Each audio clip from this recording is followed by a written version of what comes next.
Experts, former U.S. Attorney in Washington, D.C., Joe diGenova, and former Chief Counsel for the Senate Intelligence Committee, Victoria Toensing, both Newsmax contributors.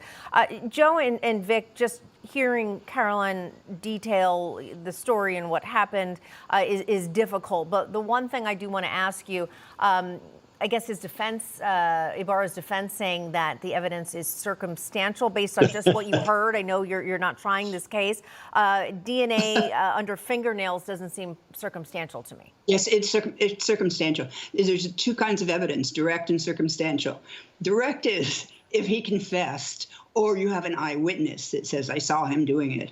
And circumstantial is evidence that from which you can decide another fact. So if you've got his DNA under her fingernails, you can infer the fact that he was present at her killing.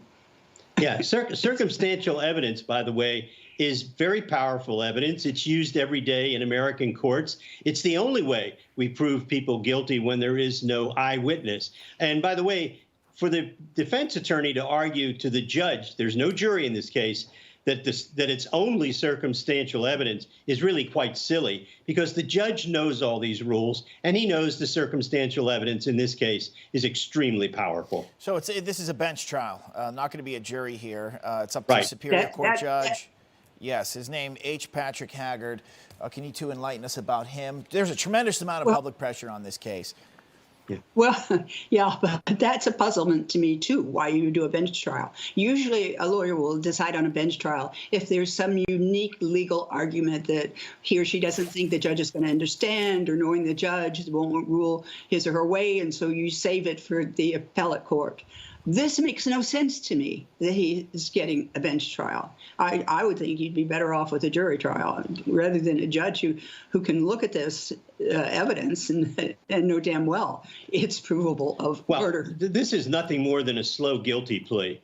When you do a bench trial, nobody can conceive of this judge finding this defendant not guilty on these facts. So the reason for this, since they already got the previous DA who was defeated for re-election because she refused to give the death penalty in this case, once you had the death penalty off the table, this is going to be a life without possibility of parole, and there isn't any doubt about that.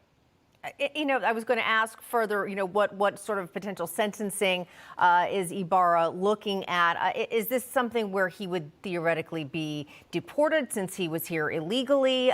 We know that Tom Homan, incoming President Trump's new border czar, has already said that the Biden administration has blood on their hands for this murder. How does this play out, not just for Ibarra, but also in the court of public opinion? Well, I think they're going to try to deport him.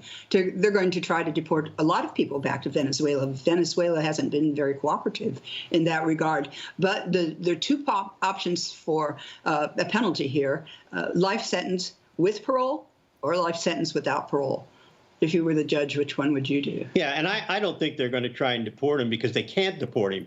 And I don't think they want to. I think they want to lock this guy up in Georgia forever as an example to the public and to other immigrants not to come here and do that. You don't make an example of a guy by sending back to his home country where he's not likely to serve any time. Right. You have to lock him up and let him rot in a Georgia prison.